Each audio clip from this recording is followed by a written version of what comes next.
Kalian sadar nggak sih bahwa selama ini Prabowo Gibran itu hampir tidak punya program produktif untuk rakyat kalangan menengah ke bawah.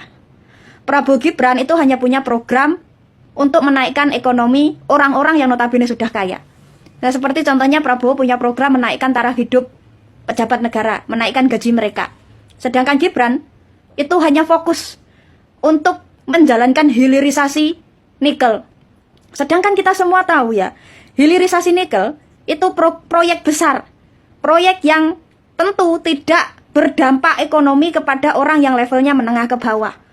Seperti contohnya peternak bebek, peternak kambing, peternak sapi. Tahu apa mereka dengan hilirisasi?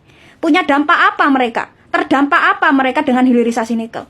Hampir tidak ada. Yang terdampak adalah orang-orang yang notabene sudah kaya, yang punya koneksi untuk mengatur atau memanage hilirisasi nikel tersebut. Nah, sedangkan orang-orang yang level ekonominya menengah ke bawah itu hanya diberi program konsumtif seperti makan siang gratis, terus bansos, BLT, itu saja. Nggak ada program produktif untuk menaikkan taraf hidup mereka secara bermartabat.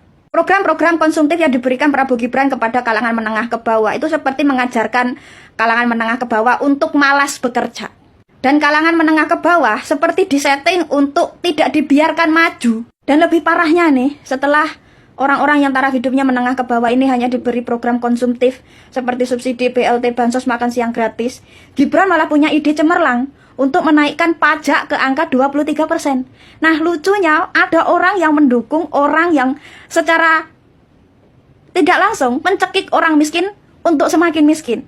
Gak tahu deh pola pikir pendukung Prabowo Gibran itu gimana.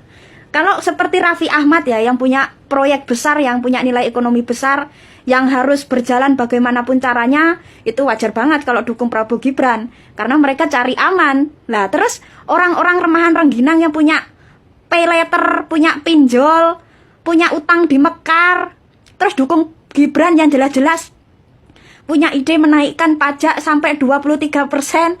Itu otaknya loh di mana? Gak masuk akal.